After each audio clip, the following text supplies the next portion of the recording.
Okay, I'm going to get us started. Hi, everybody. We met a few weeks ago. I'm Chris Gunter. I'm the senior advisor to the director here at NHGRI. And so that means that our speaker today is one of my three bosses. So y'all be nice to him. So what we are going to talk about today, I'm really excited to hear about. As you can see on the screen here, the importance of diversity in human genomics research. And we have one of the, I think, people who are one of the best speakers on this topic out there. So this is a real treat for us. We're going to have Dr. Charles Rotimi, who's our scientific director here at NHGRI. And I'm not going to tell you too much about his background because he's going to tell you his story, which is really fascinating. But I will say that we both spent time in Alabama, so we bonded there over that. And he will tell you a little more about that. So please, Charles, I'm going to turn it over to you. Okay, thanks, Chris. Again, it's my pleasure to talk to you about diversity in human genomics research. And please feel free to ask questions. I've really asked Chris to help me monitor, the questions, and but don't hesitate to ask questions anywhere during this presentation. But we also have some specific areas where I will stop and ask, questions. Okay. So basically, I wanted to just start by this very first slide by saying what does it really mean when we say lack of diversity, and what is the implication? After this slide, I'm going to go into my own sort of personal story, and I would that I will share with you. So for me, I look at lack of diversity in genomics as a scientific imperative because it's a missed opportunity to understand our history and also understand biology. I also see it as a social justice issue, and that is we have this potential to exacerbate already unacceptable health disparity and also economic inequalities, because by engaging in genomics, you can also create jobs. It's not just the research, component of it.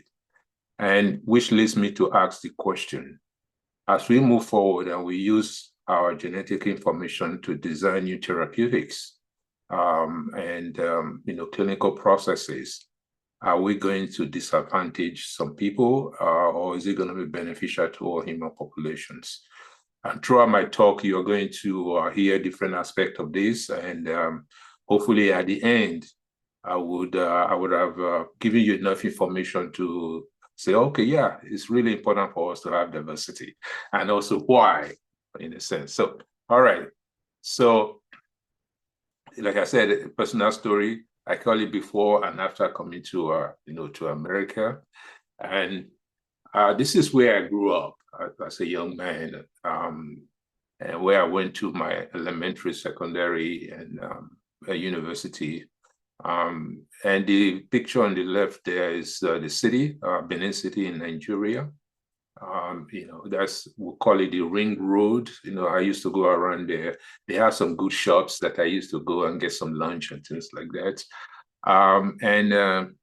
So what you see at the bottom of that is my father and my mother and myself when I was, of course, pretty young. And these two individuals really shaped my life, as with most of you.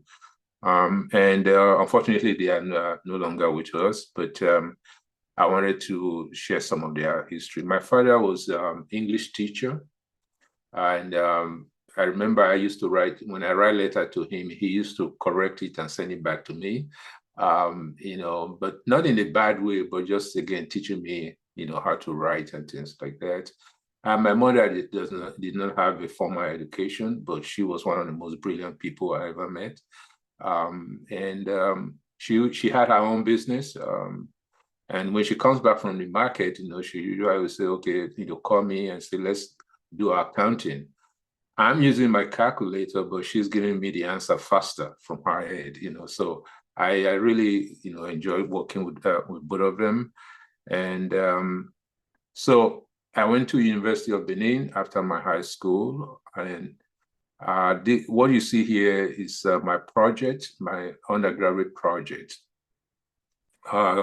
Looking at aflatoxin in Nigeria beverages. This was, I don't know if you know about palm wine. Palm wine is really, the sap from palm tree. When you collect it initially, it's very, very sweet. But when you let it sit, it can ferment and the alcoholic content increases. But because of lack of refrigeration, a lot of foods like this or beverages like this can begin to grow fungi, specifically as Aspergillus flavus. And the byproduct of Aspergillus flavus is aflatoxin. And aflatoxin is a very toxic substance to the liver. It causes liver cancer. And so it's one of the reasons why you have quite a bit of liver cancer in this part of the world. But the other sweet story here is that because this was my project, I used to get fresh palm wine every morning in my lab to do my project. And I had a lot of friends, as you can imagine, who come to me, we enjoy the palm wine a little bit before we start doing the experiments. So that was my very first paper that I ever published, a scientific paper. So I do cherish that, quite well. And the cartoon there on the top right is, again, me and my parents. It was not a given that I was going to graduate from school, so they were quite happy that this young man finally made it, so. And I also wanted to share with you this picture. I don't know if you guys remember, there was some time in, this may tell you how old I am, where we had this kind of pens, bare bottom, that we used to, I call it sweeping the streets with your pens. It was actually quite something. And all of us then, we had one version of this or the other. So I do cherish this kind of pictures. It's so because they take me back. Now, this is a story of coming to America. After graduation from University of Benin with a BSc in biochemistry, I wanted to further my studies. So I applied for petrochemical engineering in Manchester in the UK, and also for biochemistry in Ole Miss, University of Mississippi. I was admitted to both, but America was cheaper, Ole Miss. So I decided to tell my parents about that. And like I showed you earlier, I came from a very modest background. So I didn't even know that my parents would be able to support me in this regard. But to my surprise, my mother, who I told you didn't have any formal education, but she had her own business, not anything big. But she told me, said, basically asked me, say, how much? I told her that it was $10,000 for a year. And, she said, oh, that she can provide 1 year for me. And that I asked her, I said, where do you get that kind of money from? And she basically told me, said, my son, this is what I've been saving for, because I know one day one of you will come and need this kind of assistance. To say I was blown away is maybe the biggest understatement in the world. So I was absolutely really happy. I told her, I promised her that I would do well with that support after I came to America. So that is where the story started. And then I landed in JFK, in a sense. But before JFK, I actually went through my flight. I went through Europe, London. So I flew into Gatwick Airport, if you know that area. But my connecting flight was in Heathrow, and it was snowing. That was the first time I saw snow in person. And so they put me in a helicopter to go to Heathrow, and I was freezing. This very pleasant hostess, gave me a blanket to cover because I saw this African boy was freezing, in that flight. But landing in JFK, I wanted to, because I was very thirsty, I wanted to get something to drink. So I saw this Coke machine, and I saw people going towards it, putting money into it and getting Coke. I didn't quite know what to do with it. But I went to get change, and I dumped all the change into the machine, and I got a Coke out of it, and that was the best tasting Coke I ever had, from that. And when my friend picked me up, he was very, very proud, took me to McDonald's to get a burger. He gave me one, this Big Mac. I took a bite, I couldn't eat it because it was too foreign. The concept of bread, leaf, meat, cheese, all combined together, some sauce was just too foreign, for me. But I can assure you today, I can devour any burger that you give me. So you can see the transition. And the pizza was about the same thing also, but I can do very good with both of them now. So talk about acculturation, in that regards. But and then I went to University of Mississippi, where I got a master's degree in healthcare administration. And if you know the story of University of Mississippi, it's really took a long time before they started accepting African Americans and people that look like me into their university. So it was really, this was the first person, James Meredith, that was, admitted to that school, paved the way for people like me. So it was a place where I started socializing and understanding the American experience as a student and as a Black student, in that regard. So again, I graduated from there, and it was actually quite an experience. And after that, I went to be an administrator in 284-bed hospital in Greenville, Mississippi. I did that job very well, but it was then I realized that I didn't want to just be an administrator, and decided that I was going to perhaps go back to school. In a sense. So after doing that job, I actually packed my bag and went to Nigeria because I didn't want to stay here. But I couldn't find a job. So I came back to the US. And I went to University of Alabama, where I got another master's in public health, specifically epidemiology, and a Ph.D. in epidemiology with minor in biostatistics, and also took some genetic courses. And I went to Loma Linda University for my postdoctoral work. That is where my story actually started as a researcher. One evening at Loma Linda, I was reading an ad in a professional journal, and I saw an ad for an assistant professor position at Loyola Medical Center. The description of that position was so close to my heart that I actually picked up the phone and called Dr. Richard Cooper that you see on the screen there. And I asked him, this is somebody I've never met in my life. I asked him, I said, did you write that ad with me in mind?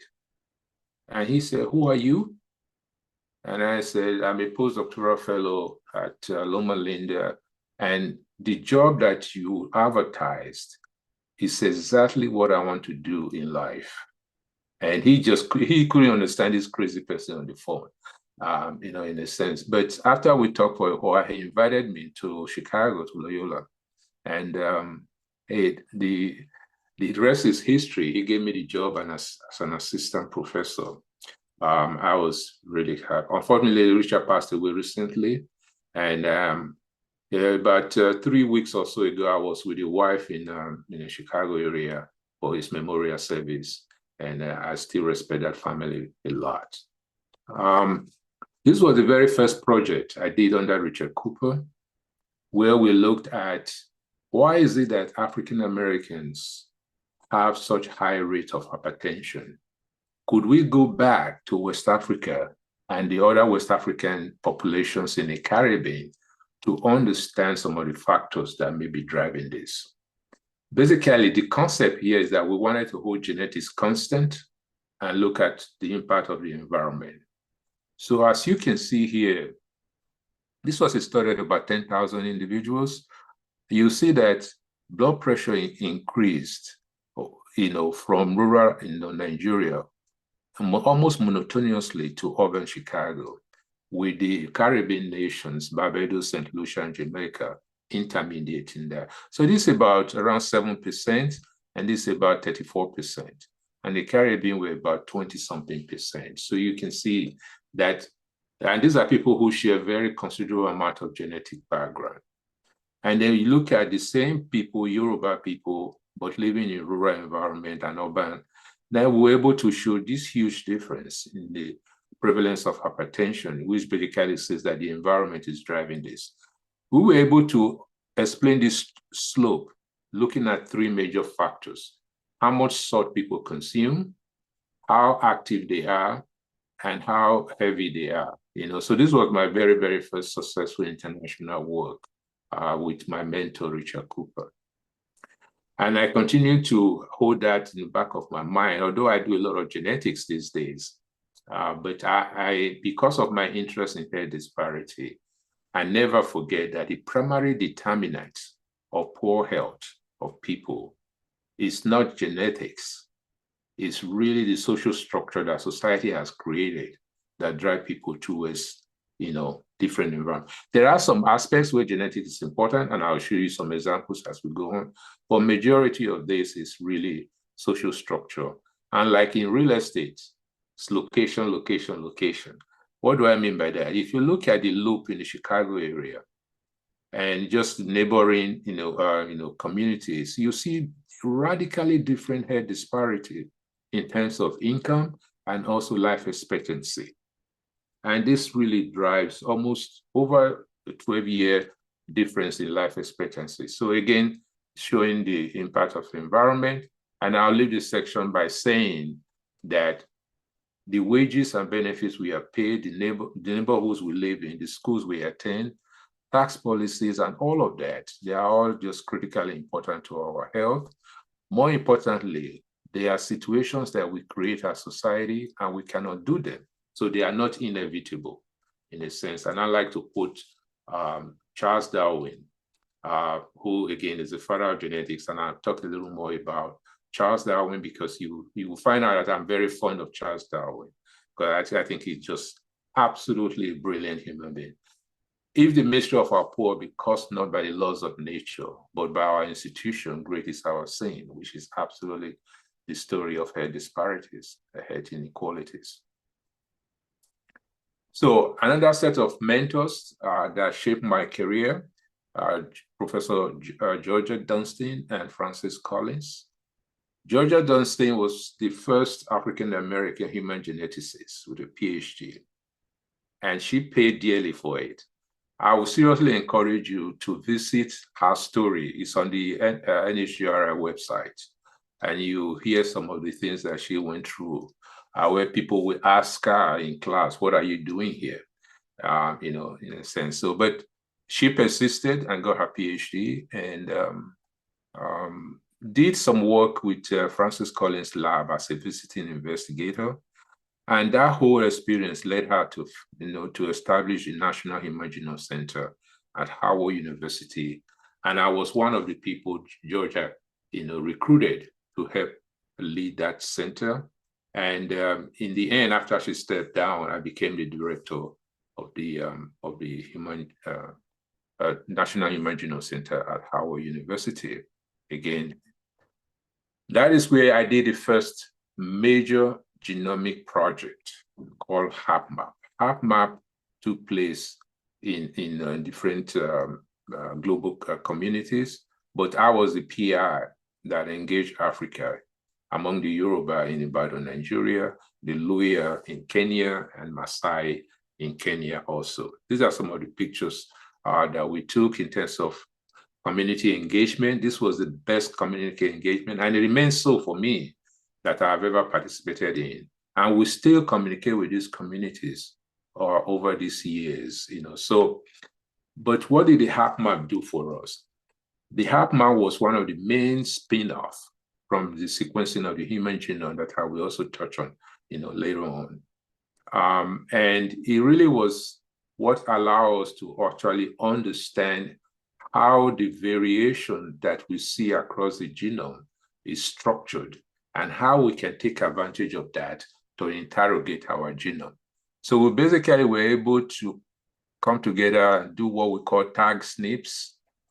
which is basically, if you look at different haplotypes from different human beings, are there a way that we don't have to interrogate all of this, but there are things that we can pick up, single nuclear pronouns, that we can pick up that will allow us to have the same information instead of looking at all of the haplotype structure.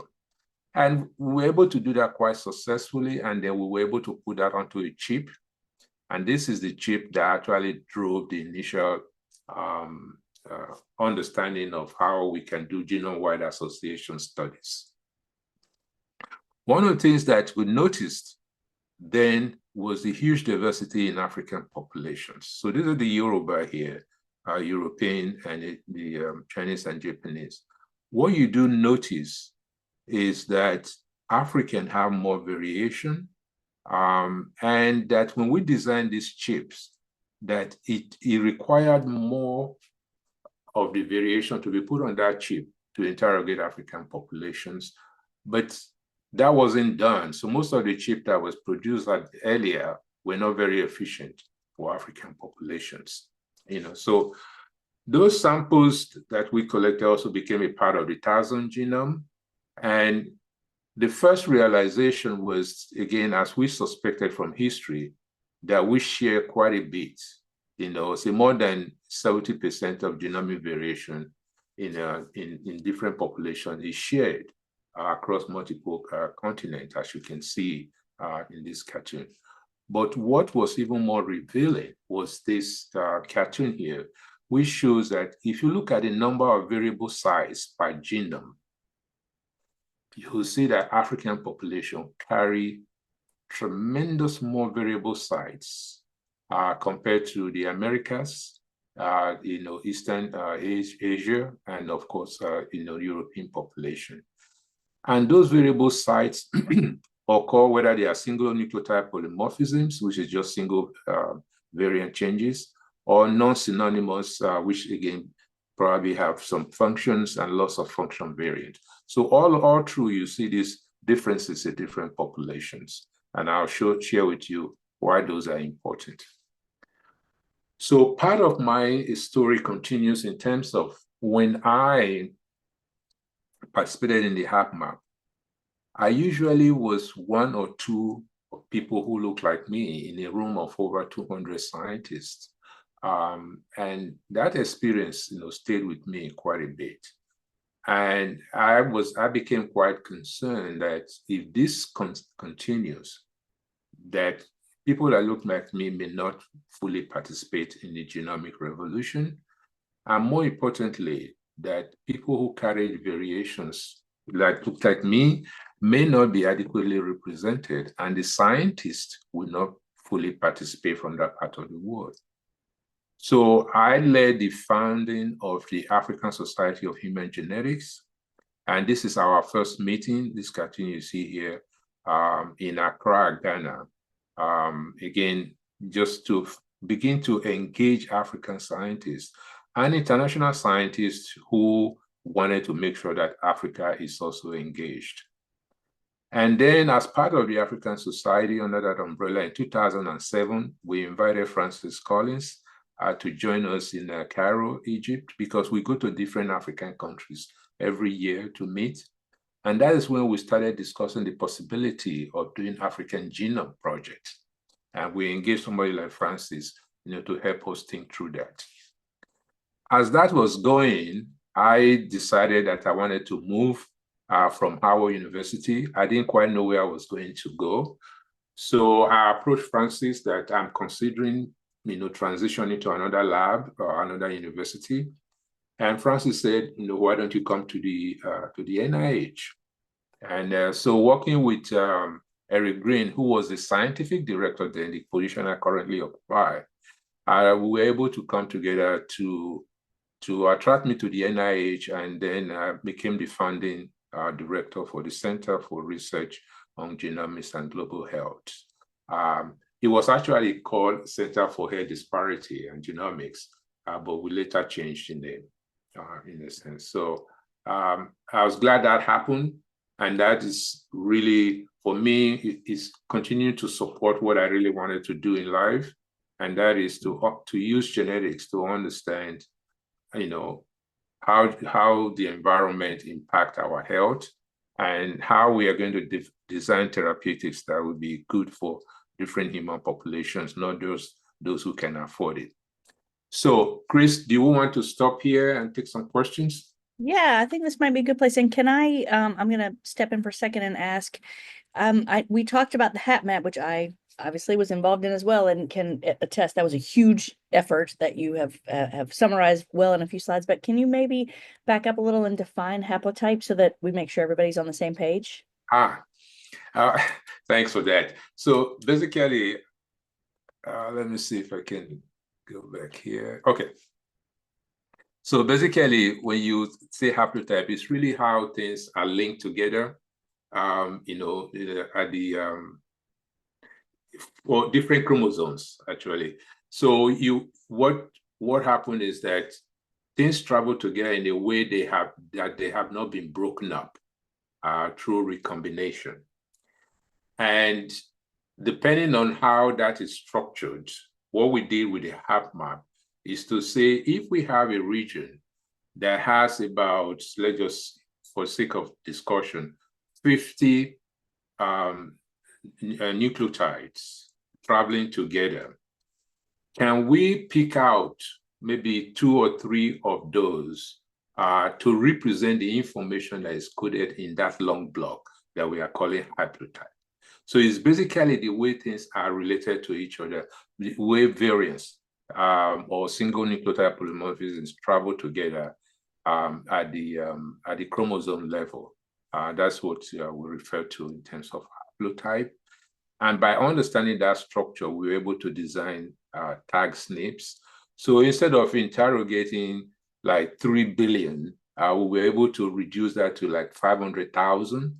And that is what we put on this chip, these arrays that we now use to interrogate, the genome of different people to see where we may get signal depending on the disease traits that we are looking at. Yeah.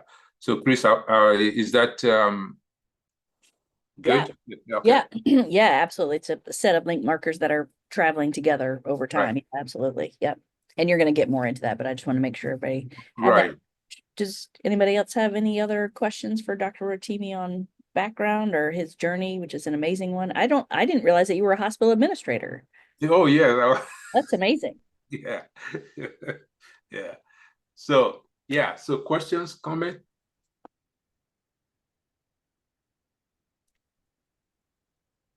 Do I press ahead? I think so. Everybody is along for the ride. Y'all, please, yeah, feel free to put them in the chat. We'll let Charles go ahead and then I can ask them later if needed.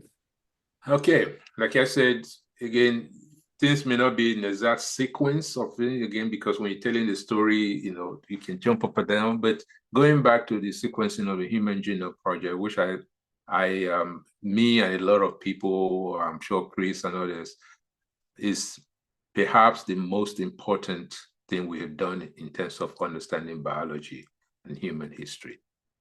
Yeah, this was really the first time where we were able to know the addresses of all of the 3 billion so letters on the genome, and how we can begin to use that to understand our health and history.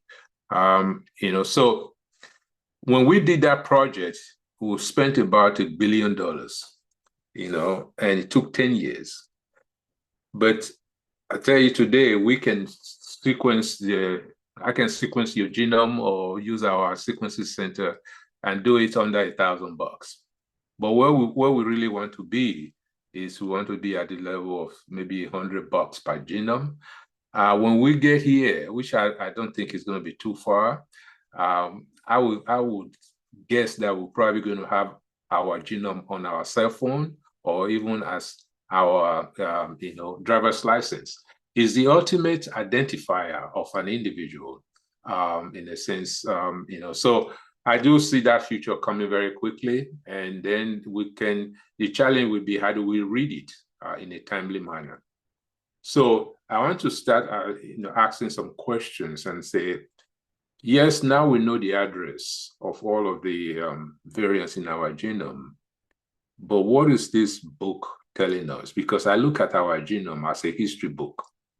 And why do I say that? It captures in an unbiased manner where our ancestors lived, how they lived, who they make contact with, and how we spread across the world. All of that is coded in our genome, and what they had to survive in terms of exposure to serious pathogens, the environment and diet, all of those information is in our genome, and we are just beginning to learn how to read it in a successful way. So the first part of that story is that it confirms what we have suspected. Again, I told you I'm going to come back to Charles Darwin. That guy was remarkable. By just observation, he was able to make a prediction that Africa was a likely place of human evolutionary history. That's where we started from. And that's where we diverged from our fellow apes about 7 million years ago. Now, just think about that. That's an observation just by looking, so I truly respect that, Charles Darwin's ability to make those kind of observations. But recently, we have now been able to use genomics to actually substantiate Charles Darwin's observation, and to say that modern humans, evolved in Africa about 300,000 years ago before we spread to other parts of the world. Africa continued to diverge, and then somewhere, in Europe and Asia, we share DNA with Neanderthal and Denisovans, and we still have those signatures in our genome today. So the thing about Charles Darwin is that we've been, again, used genomics to really say that his observation was right on the money, that Africa is truly the birthplace of modern humans. And so it's not surprising, therefore, that we share a lot of our genetic information. So over 99% of human evolutionary experience was indeed, experienced in the place we call Africa today. It was not always Africa. So I like to say it's the geographical location that we call Africa today. And that is why, again, we share a lot of those things that existed on the continent of Africa before some of us, decided that we wanted to go populate the other parts of the world. But something happened. The 100, the few 10,000 or so people, we don't really know the exact number, that left to populate the rest of the world, only took a subset of the variation that existed then. And this is what we call the original bottleneck in terms of human genetic variation. So you will see that this is the total number of variation that existed in this kind of cartoon manner, but the people that left only took a subset. Now, the thing here is that Africa is the place to study those variants that have not been shared across the world. And that human genetics, we really need to do a systematic sampling of that part of the world. Otherwise, we will not be able to fully understand the distribution and scope of human genetic variation.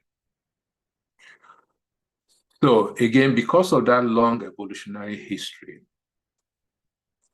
Africa has some very unique characteristics of African populations, either in terms of languages, over 200,000 languages, and globally, we have about 6,000, but 2,000 of that is in Africa alone. And where I grew up, Nigeria, we have over 500. And within 10 kilometers or 20 kilometers, you cannot understand the other person unless both of you speak English in a place like Nigeria. That's how diverse. And why is that important? Language is one of the main barriers in terms of sharing genes, because most people will not have a relationship if they cannot understand each other. Again, so language is one of those barriers. And also huge variation in things like skin color, hair texture, hair shape, diet, among other things. I say that you can place all variations in terms of skin color that exist in the world. You can actually see all of them across African continent. That's again how diverse the people are. And people around the equator needed to have dark skin. Again, otherwise you run into trouble with cancer, with damage to your sweat glands and things like that. And the exposure to deadly pathogens is in our genome in a very, very significant way. And I'll give you examples of that. So now this is my simplistic way of trying to get you to fully appreciate the diversity of African populations. When you take one of these Yoruba guys and you compare them to the Maasai guy, they are more likely to be different from each other than when you take one of them and compare to this Scott guy. So that's how different, that's the huge diversity, across the African, populations. And the reason, again, this is really important is that this is not just diversity for the sake of diversity. It has very serious implication. One example is this pharmacogenetics example, and I'll give you other examples as we go ahead. This is one of the paper I sent to Susan and Chris to put up. But if you read it, you will discover that we did this analysis using the HapMap data in 2010 with my friend Linger, where we look at an HLA variant that is very important in understanding hypersensitivity reaction to abacavir that is used for the treatment of HIV. It turns out that the variation of that haplotype is really radically different across human populations. But the point I want to make here is that if you look at African population, the Maasai have about 14%, which is one of the highest in the world, and we almost don't see it among the Yoruba. And it's about 1%.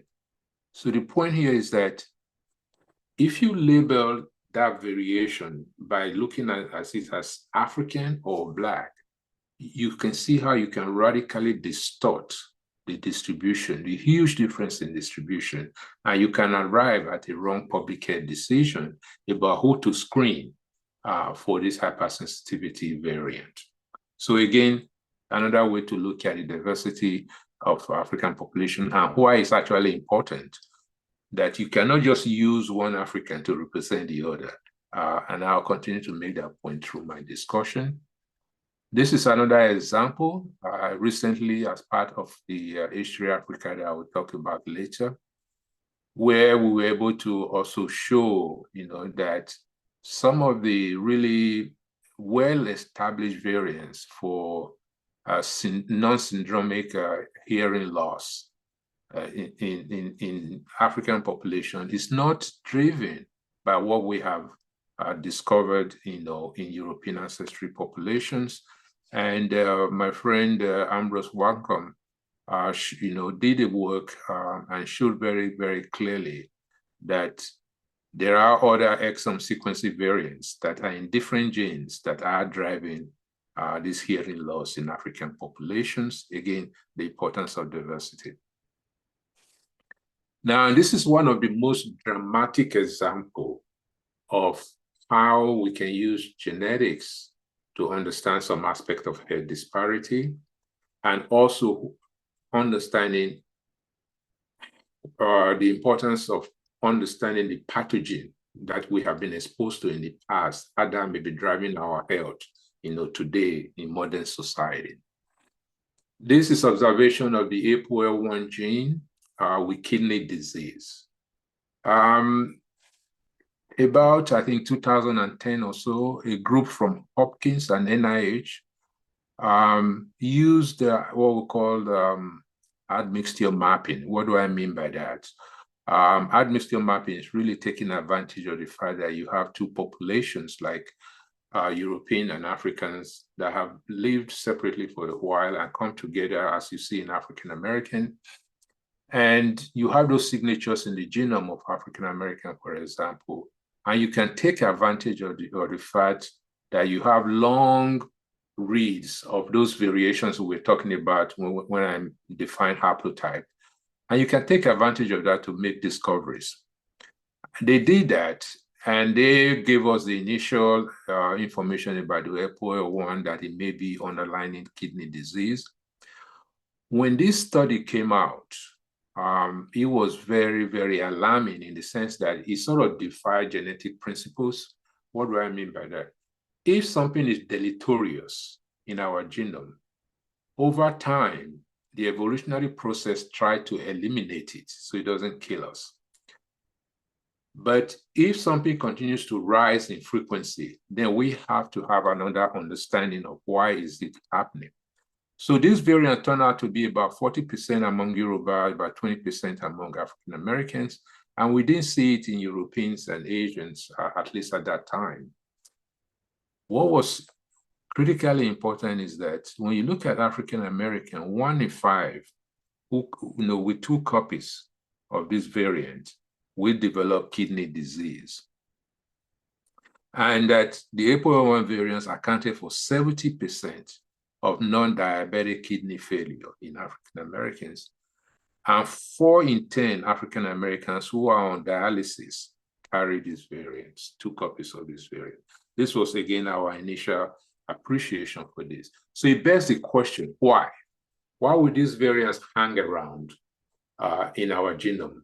It turns out that this variant actually was very highly protective, and is still highly protective against what we call African sleeping sickness, which is really trypanosoma infection. The infection will kill you first. So in terms of evolution, the attention was towards this pathogen, not necessarily kidney disease. So, but in modern environment where we don't necessarily get exposure to this pathogen anymore, but that signature is already in our genome, and the price we pay for this protection is damage, very serious consequences to our kidney. And right now, I would say that if you are going to donate a kidney, you need to get tested, because if you carry 2 copies of this variant, the likelihood that the kidney that remains will fail is very high. Or if you are a recipient for kidney, you want to know the status of your donor, because the likelihood of that kidney failing, if it comes from a donor with 2 copies of this variant, the likelihood of its failing is also very, very high.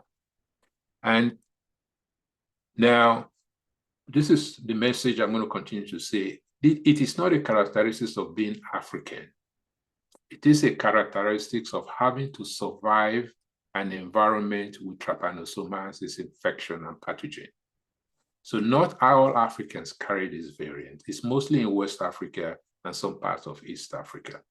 But it has spread all over the world because, again, one of the stories of humanity is that we like to go to different places and we share our DNA. And we continue to weave these very complex structures of our genome. And so there's really no way to fully use skin color now to understand who may carry this variant. So it's important for us to get tested. And just, a couple of weeks ago, a follow-up study was published as part of the ASHG Africa that shows that, this is the point I wanted to make here by including this slide, because we've believed, with the initial finding that you needed the 2 copies. But this study showed that even when you have just 1 copy of this risk variance, that your risk is also quite high compared to those who don't carry the variation. So this was a good addition, again, to the literature. And after these few examples, Chris, I would like to just break a little bit also.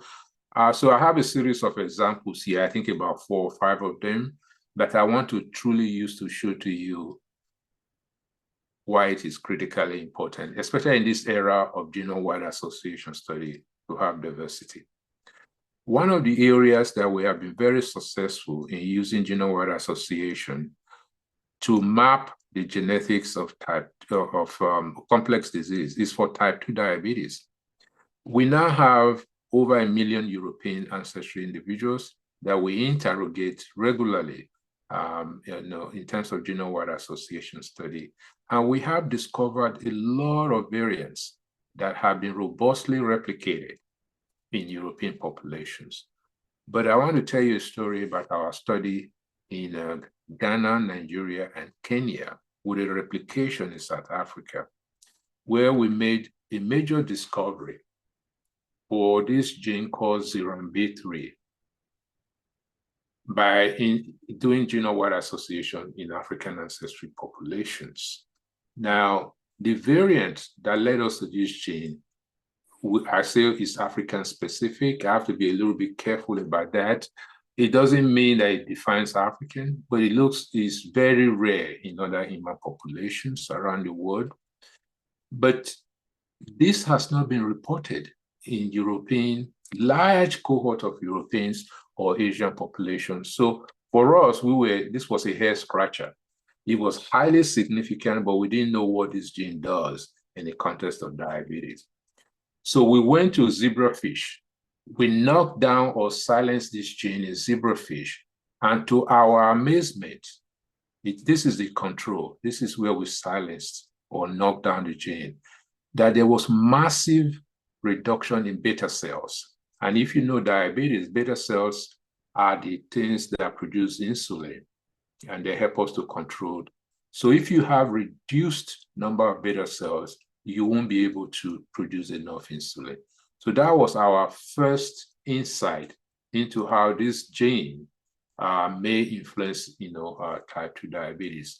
So we went to now mammalian cell lines, and we were able to show that if we challenge those cell lines where we knock down or silence the ZRMB3, that in a very high glucose environment, they are unable to respond with adequate amount of insulin. So you can see how this can push somebody towards diabetes. So we were extremely happy, about that discovery.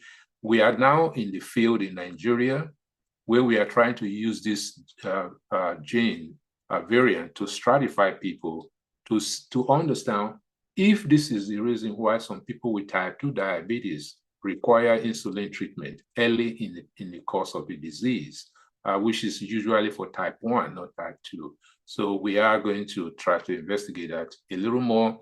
The same thing here with obesity, that we also found a variant that was not in the European population, but was highly, highly important in obesity, that individuals who carry the CLEO of this signal 4D gene were about 6 pounds heavier than non-carriers, and you can see that for men and women, the plasma level or serum level we're actually also tracking whether you are heavy or not.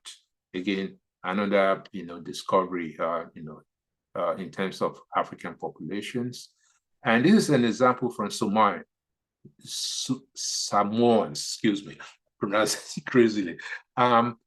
It's been known, it's not a secret, that over 80% of Samoans are overweight or obese. And why?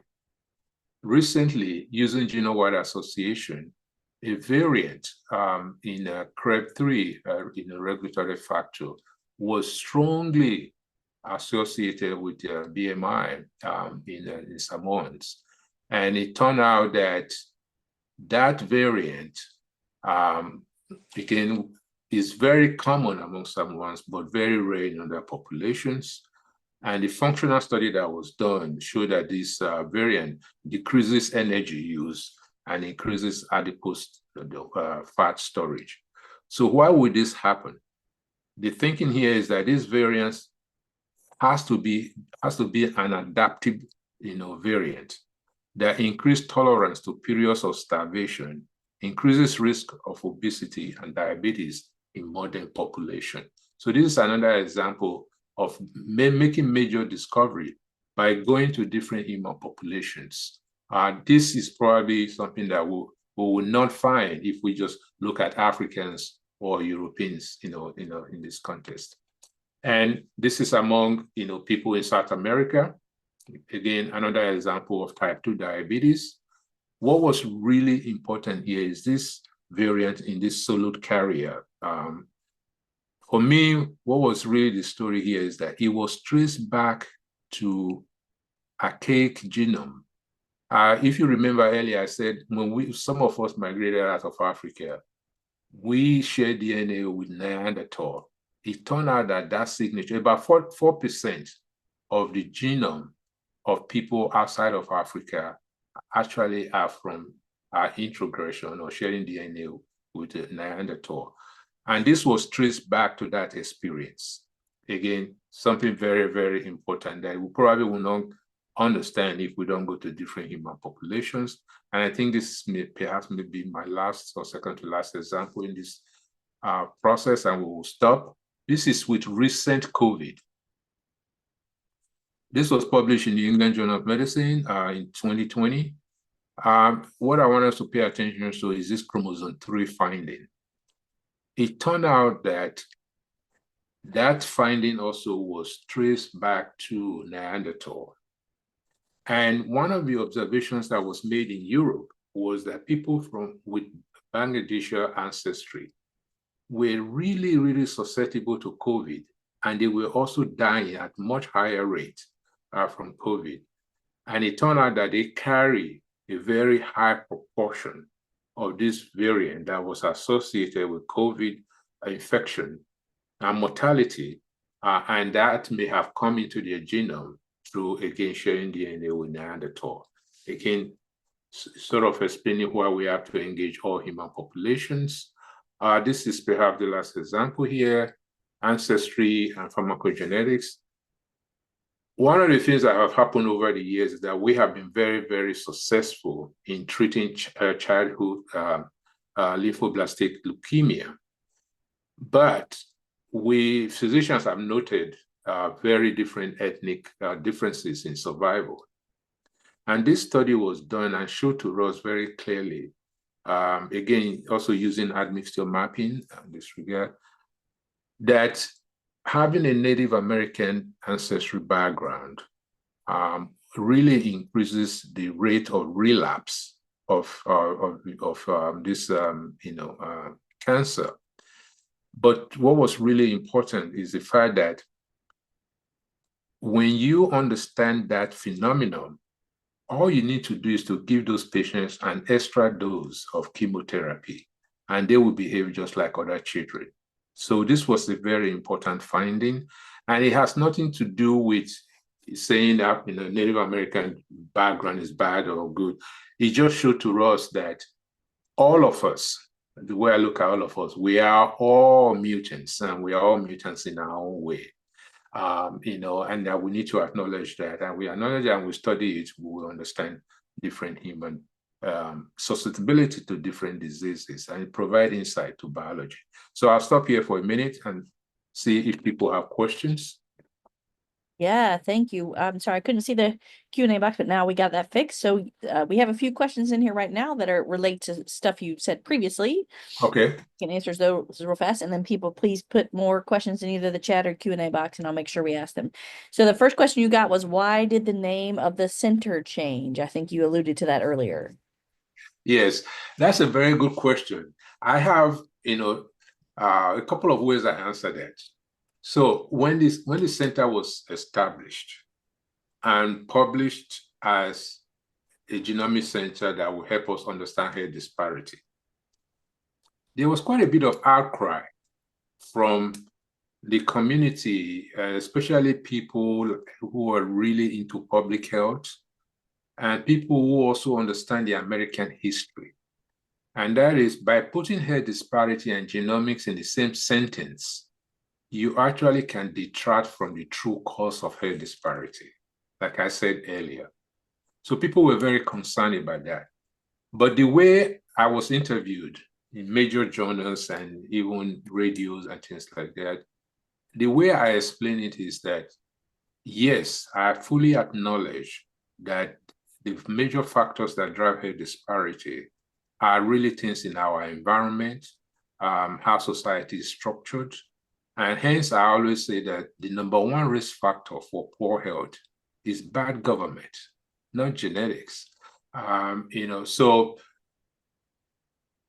and then as the center progresses, I was sensitive to that dialogue. Also, as the center progresses, we know that we were going to do global health.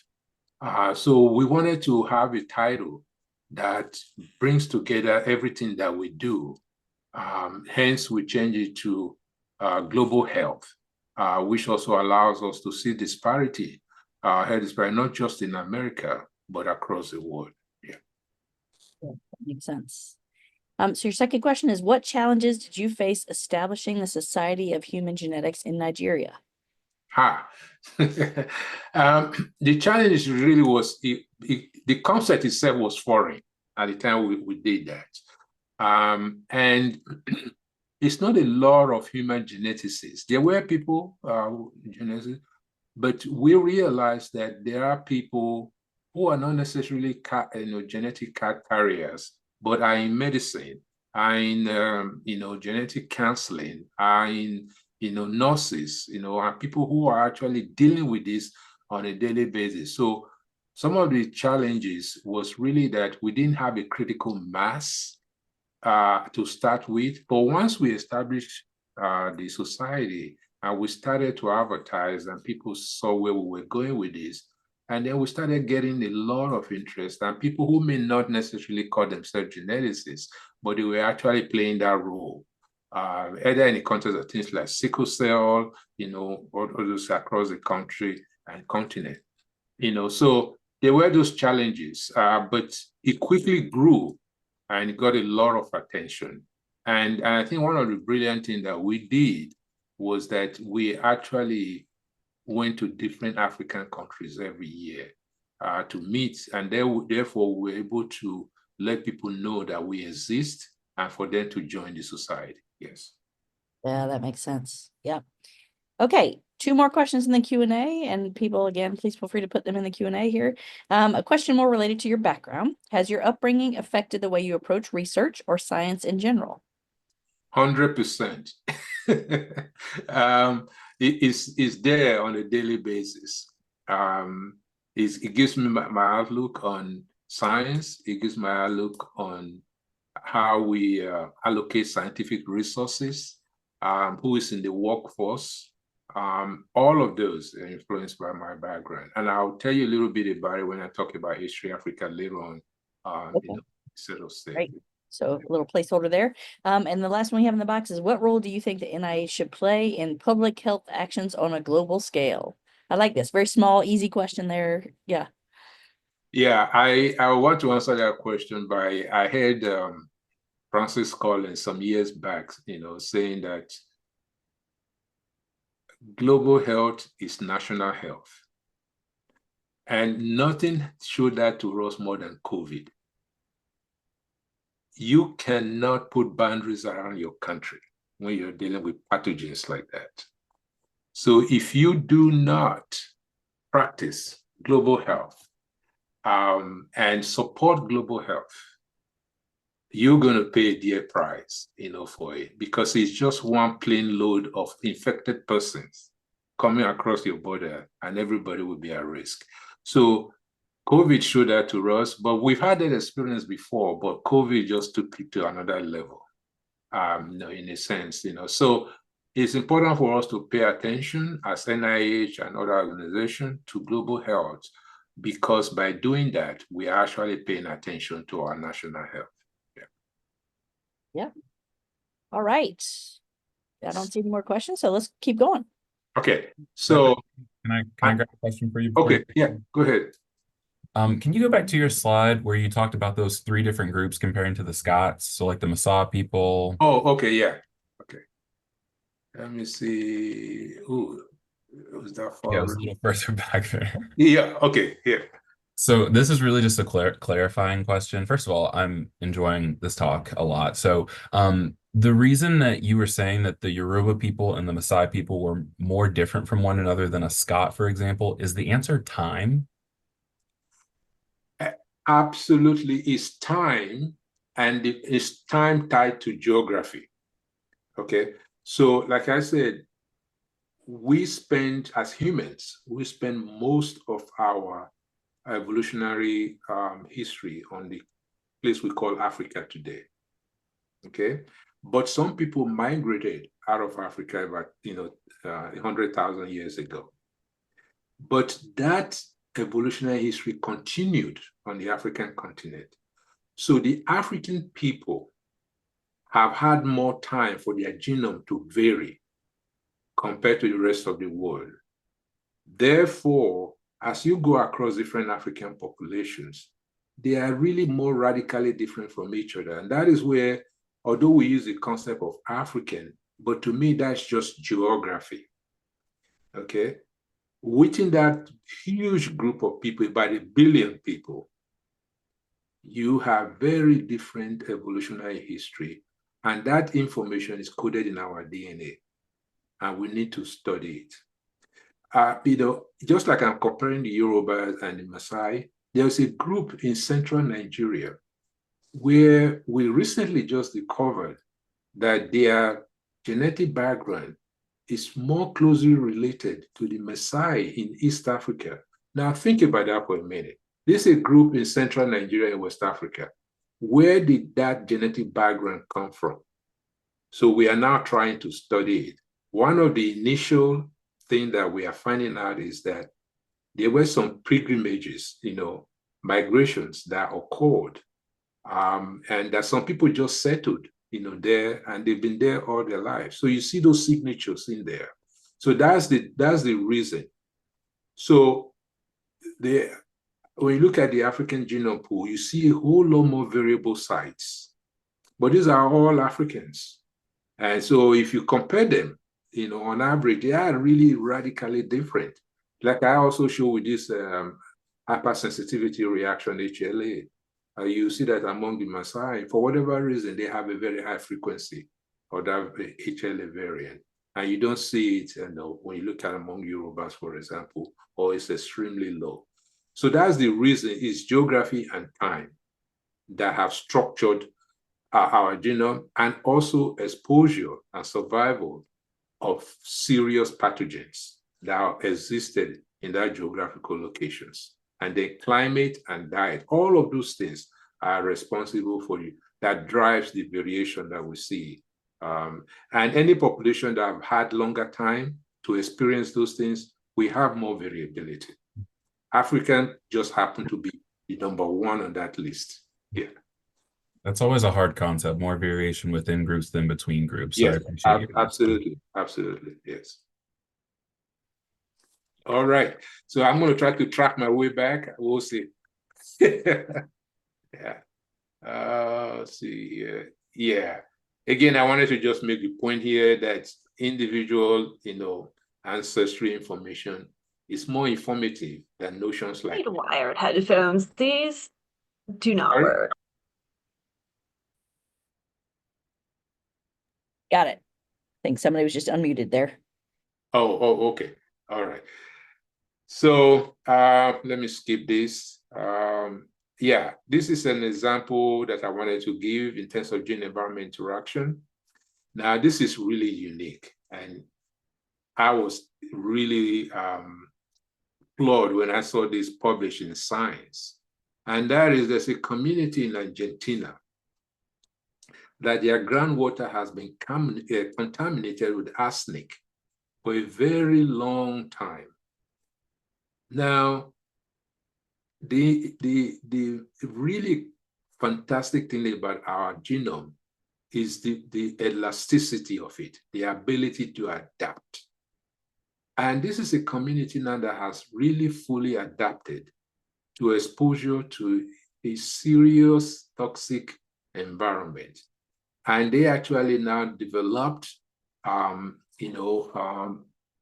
what we can call it a mutation that allowed them to be able to metabolize arsenic to a less toxic version of it. And you see this variant have risen to such high level in that community compared to the neighboring community that don't have arsenic in their water. So this is really the first demonstration of human adaptation to a very toxic environment. So again, the beauty of this is that we will not know this if we don't study different human populations. And this has given us considerable insight to the biology of the metabolism of arsenic. Again, it's still very deadly in a lot of populations that don't carry this mutation. Okay. So, gene environment, I'm going to skip this again to talk a little bit. How am I doing for time? You're doing good. It's 1:06. So Okay. 15 minutes. So I have a few more things to talk about. So I want to talk now a little bit more about precision medicine, because if you remember my very first slide, I asked the question, will tomorrow's medicine work for all? And what do I mean by that? Is because we really need to understand the pattern and the scope of human genetic variation, that I've been talking about all through my slides, today, and how that is influenced by disease and our response to drug. So the real focus in terms of precision medicine, or what we call personalized medicine, is really we want to understand the variations in different human populations. And that is really the bottom line here in terms of precision medicine.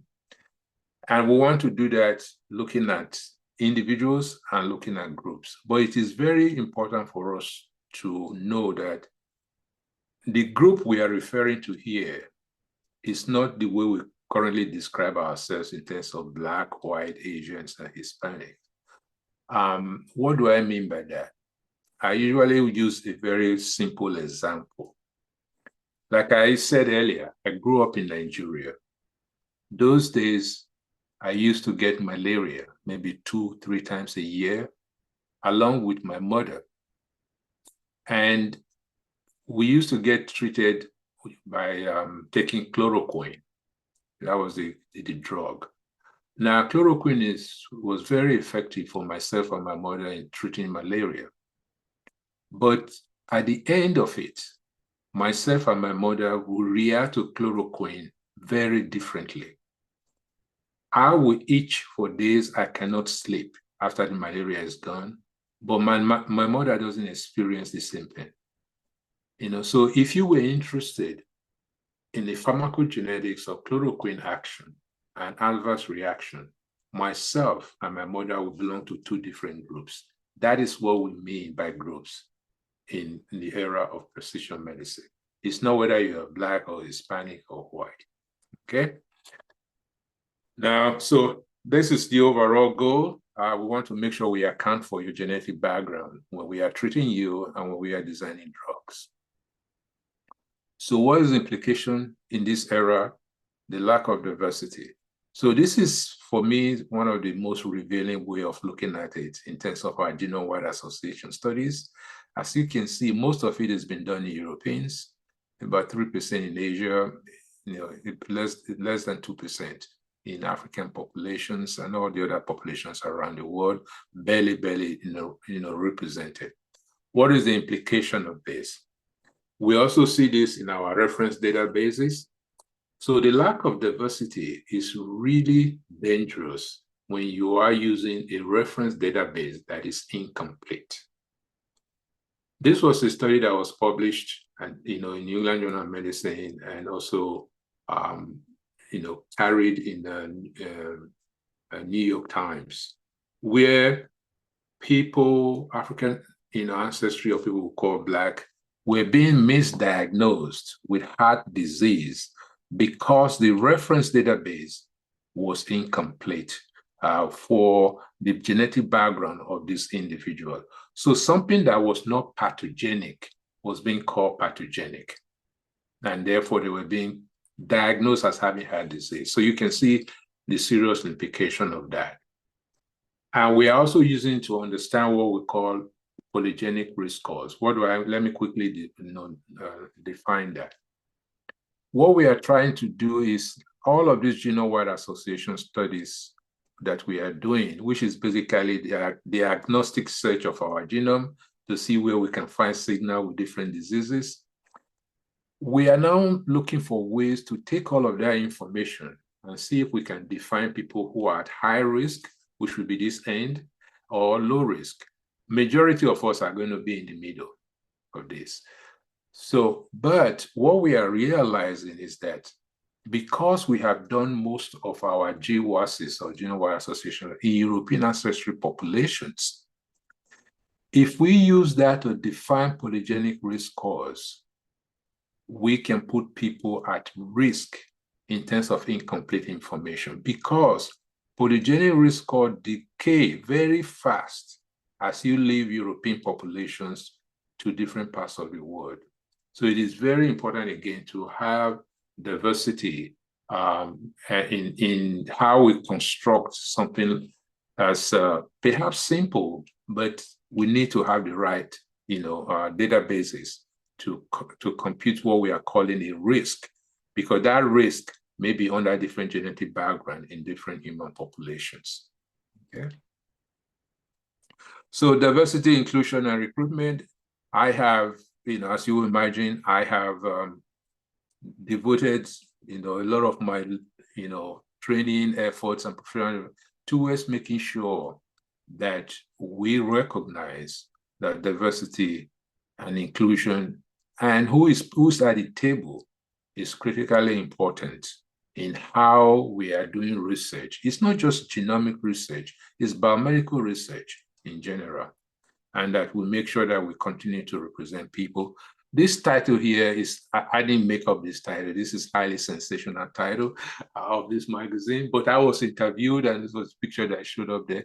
But the point I was making here also is that we need to increase diversity. And, this article here with my colleagues at the Center for Genomics and Global Health, and we continue to write to make sure that we push the agenda in terms of understanding the importance of diversity and why we need to study it and why we need to make sure we go to different parts of the world. We are beginning to make some progress, and I want to talk about one specifically, and that is the ASHG Africa. Okay.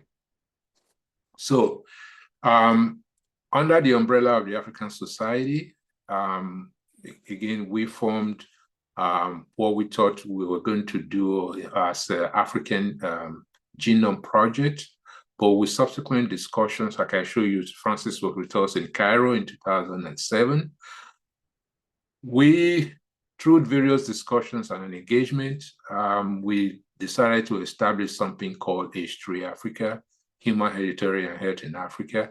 And this picture was taken when it was launched in the Wellcome Trust headquarters in the UK, in London.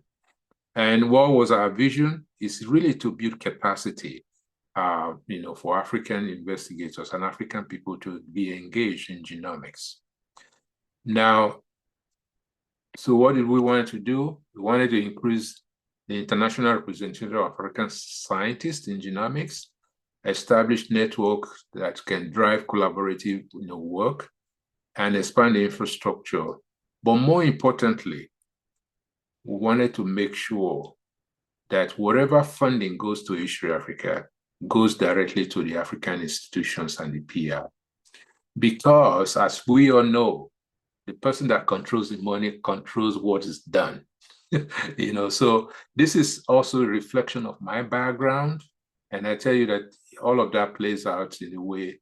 So one of the things that I emphasized very, very early in the development of ASHG Africa was the fact that I wanted us not just to train African scientists, but to have infrastructure and labs where they can work once they are trained.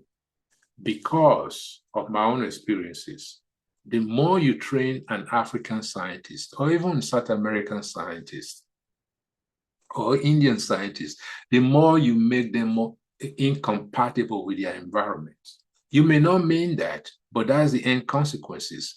So it's important to train, but it's also important to make sure that when you're training, that they have where to work, where to do their research, so that they don't end up like Charles Rotimi at the NIH. So that's really again, part of the experiences from my background in establishing H3 Africa. And I have to tell you today that I'm extremely pleased that H3 Africa is a resounding success, and it brought in close to 200 million now to the continent. And we've established over 50 research projects, enrolled over 100,000 Africans, and trained a lot of people across the African continent. So, and we published this paper in 2020 as one of the major deliverables from the H3 Africa work, where we sequenced about a little over 400 individuals. Like I said, the diversity in African population was also reflected here. Over 3 million novel variants were picked up from the sequencing efforts alone. And we had evidence, again, of pathogens in our genome in terms of strong selection, which means they are protective, for the most part. And then we were able to inform global understanding of pathogenic variants, because we discovered that a lot of variants that were called pathogenic in something like ClinVar, database in America or Europe, that a lot of Africans had these variants and they were walking around the street, they were not sick. So what is the reason for that? So it does mean that pathogenicity can be seriously influenced by a genetic background. And therefore we need to understand that. So this was a real serious insight from studying African population in this regard. And then again, like I told you about those groups in Nigeria, the Boreum, that carry the ancestry from East Africa, we are still trying to understand this. So we are telling the history of the world through the lens of sampling different African populations, okay? And in terms of disparity and also diversity, lack of it, one of the most serious areas is global clinical trials. Nothing will really come to the market in terms of therapeutics if we don't have a serious clinical trial.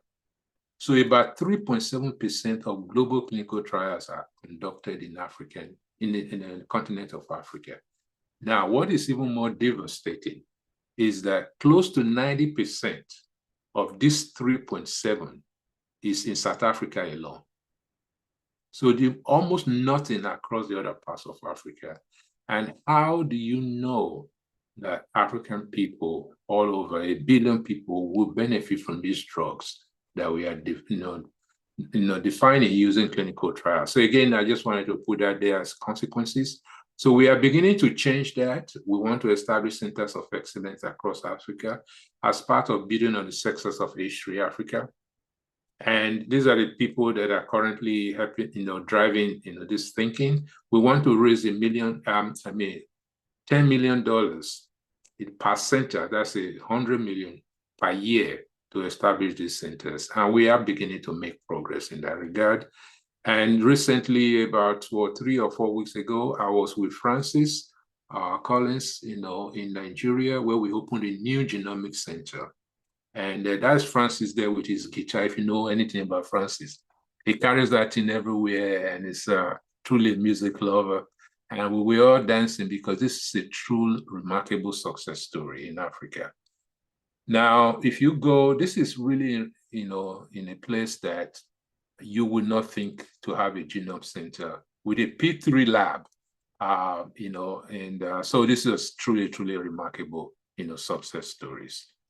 So I want to end by, saying that I was the 2022 president of the American Society of Human Genetics, and I gave a talk that I titled it, One Human Race, Billions of Genomes.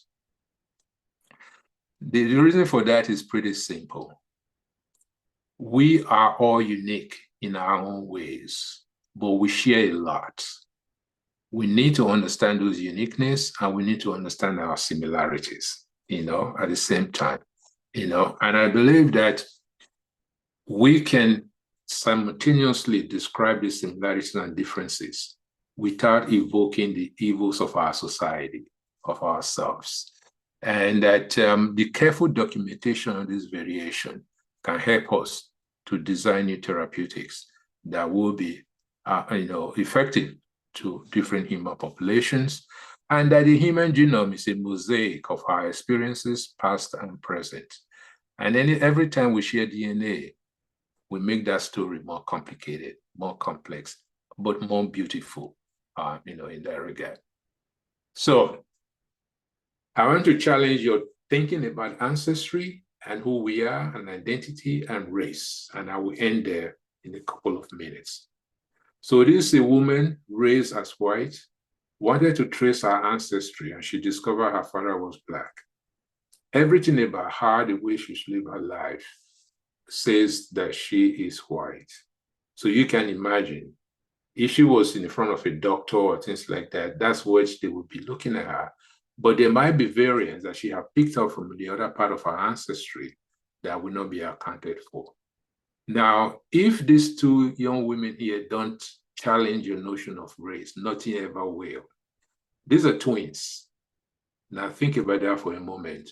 I would like for you to Google that and read about this story, in a sense. So basically, these are two individuals that if you separate them and people who want to label them, they would definitely say one is white and one is Black. Okay. So we did a study. I'm going to quickly go through this, where we sampled a lot of populations around the world.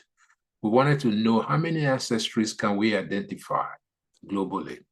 We were able to identify 21 ancestries, 11 of those in Africa alone, again, speaking to the diversity in African populations. But these two bullets here is really what I want you to take away. Overall, from this whole thing I've been talking about is the majority of us, we have mixed ancestry, an average of 4 ancestry per individual. So what is critically important in terms of precision medicine? Most of us, we do not know our full ancestral background unless we go do a genetic test. Therefore, it's really important to say, whatever we know now, it may be incomplete, in that regard. So, but more importantly, because we are using DNA to define ancestry, we have to have an open mind that ancestries are subject to the birth and death cycles. Ancestry-specific alleles, the frequency can change as we continue to weave the human history around the world, okay? And using genetics to define race is like slicing soup. You can cut all you want, that soup will stay mixed. That is really the true story of our own genetic history. And I'll stop there, and I thank you. And since this is NHGRI and ASHG, I wanted to just end with the vision of ASHG, and that is people everywhere realize the benefits of human genetics and genomics research. Thank you. All right. Thank you, Charles. We have 6 more questions just in the Q&A. So I'm going to read them for you. Some of them are kind of long, including this first one. So I'll just read the whole thing. The question is, so do I exit? It's up to you. You can. Stop sharing, okay. Yeah. So the first question is, I used to understand precision medicine to mean each person receives a tailored treatment for their disease state. But now when I think of precision medicine, I see that instead of a one-size-fits-all model or everyone having received their own specific treatment, instead there will be multiple treatment approaches for different disease states, all based on genomics and genetics, rather than just one treatment for each person. Is my understanding correct? The understanding is correct. It's not, we are not trying to design drugs for Chris and for Charles and for you. What we are trying to do is to design drugs that is driven by understanding of genetic background and how that genetic background may push us towards increased risk or even resistance to a disease or the way we respond to a drug. So we are still going to have groups. It's just that those groups are going to be defined by that understanding of that genetic background. And that bucket, that group, is going to be full of people we call Black, white, and they're all going to be mixed in that bucket. What will be common to all of them is that they carry that variant that is important for that drug metabolism, or for that disease risk exposure. Yes.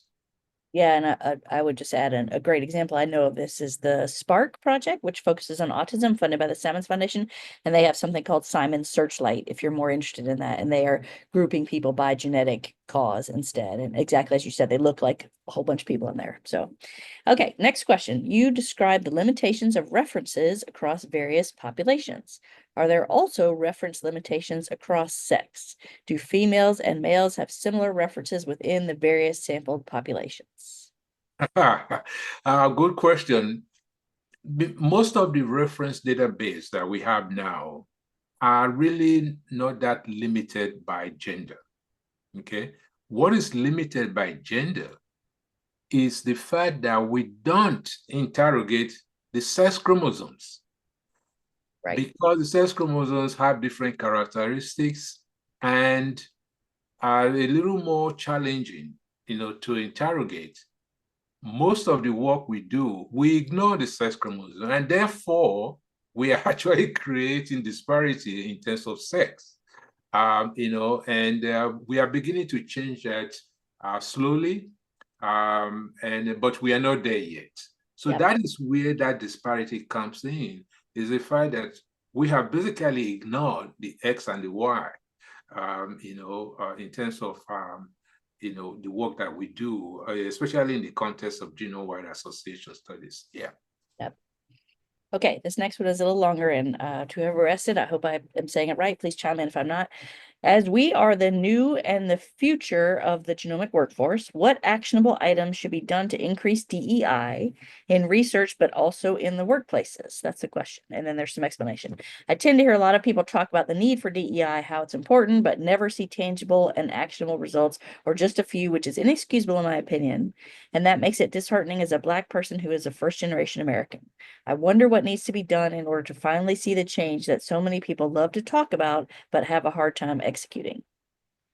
Yes, I would, agree with you at a very, very high level.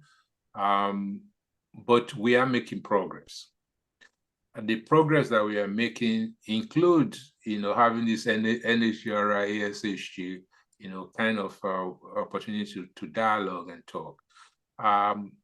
When I was, president of ASHG, I know others that have been president, we now makes it a very, very, we make a major effort to increase the diversity of people who participate, at least under that umbrella, by engaging HBCUs and providing opportunity for people to come to our meetings from international settings and within the country. But more importantly, recently, the NHGRI itself, we have paid a lot of attention to increasing diversity in terms of the workforce, in terms of the awards that we make and trainings, and things like that. And also, if you go to HBCUs, you will see now that people like Zuckerberg, the Facebook guy, and different pharmaceutical companies have put in millions of dollars now into HBCUs to establish genomic research programs. In fact, they are becoming so successful. 2 members of my lab were just recruited to join Maheri as assistant professor, and also Morehouse School of Medicine as assistant professor. So, and they are using that money to establish genomic programs that is going to help develop the workforce and expand individual participation in that regard. You see similar investment in places like Mexico, in places like Chile, and different populations. So we are making progress. I just told you about H3 Africa across the African continent. So we are going to see improvement, but we are nowhere near where we need to be. Yeah. Yeah, that's awesome. Thank you. Okay, switching topics here. Do you have any background for how research participants volunteered for H3 Africa? How did this consortium explain the importance of recruiting African participants for genetic research? And did you work with community members? Yes, we did a lot of community engagement. First of all, we have to educate ourselves, about how we can approach the community. But we made it extremely transparent, what we're doing and why we are doing it. What is really important is that we enjoy the very high rate of participation. So our fear was, don't mess it up.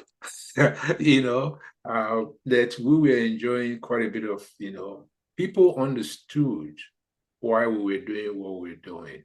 And we were able to communicate that we are here to make sure that different things that are happening using this understanding that is also applicable to your community. And we also appeal to history. We were very quite surprised how effective it was, because we said, as you know, or as you may not know, that we all human beings, we started from Africa somewhere. And that by studying African people, we are not only benefiting Africa, we are benefiting the world. People really like that, in a sense. So we also promise that as we go forward, we will continue to come back, to provide some results, and things like that. But we were also realistic to say that a lot of the things that we do may not immediately translate to, benefits that you will really see right away. But we are hoping that by making these resources available, that we will at least ensure that we are being considered in the pipeline of developing new drugs. Okay, great. So I think the good news is that we have more questions than I've ever seen, I think. And I have 4 more for you, at least right now. So following up on an earlier question that we got. So as we learn more, we can potentially have more precision medicine treatment options. Is that correct? That's correct, yes. Okay, that was easy. So here's a hard one to counterbalance that. How do you explain the difference between race and population to a non-science-based audience? Tell them that they are slicing soup, that soup is going to stay mixed. The fact that we all have a very common background. The human evolutionary history is very young relative to other primates, let me put it that way. Yeah. And because of that, we share a lot of things, but we also have differences. What we share is much more than what we don't share. But as scientists, we focus quite a bit on those things that we don't share because it helps us to understand health. It doesn't mean that we ignore the overwhelming part of our genome that we all share. And that is why I say that no matter how you slice this thing, you really cannot systematically identify people we call Black or white or Asians. It's just not, you can't do it. Yeah. Because we have so much variation that we share and variations that are different. And those differences can be at the individual level, it can be at the level of the family, it can be at the level of the group that you're establishing and looking at. So that's really that's how I explain it.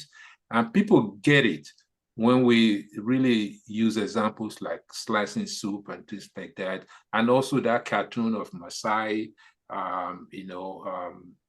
Yoruba versus a European individual.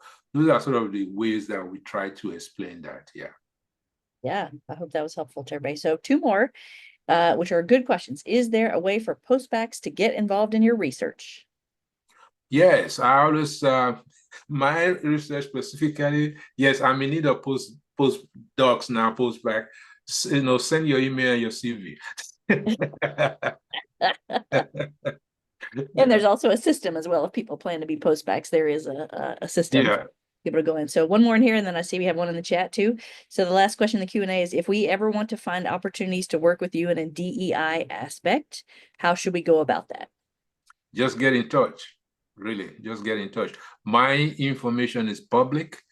Just go on the NIH website. If you remember my last name, then you'll get all the information about me. Yeah. That's so great. And then we have a question in the chat from Binta who said, Dr. Rotimi, as a novice geneticist in the global health and genomics research area, I was fortunate enough to get the best advice from one of your highly esteemed colleagues, Dr. Christian Hoppe, who said the power is in the numbers, meaning more data, research, training, and publications will increase and therefore make evident the fact that genetic diversity doesn't mean Black or other stereotypical ideas associated with DEI and genetics and genomics research. The fact that the 5 examples you presented to us today are usually not commonly spoken about or well known to outsiders. And then it ends there. So I don't know, Binta, if you want to chime in, and I don't know if there was an end to that question.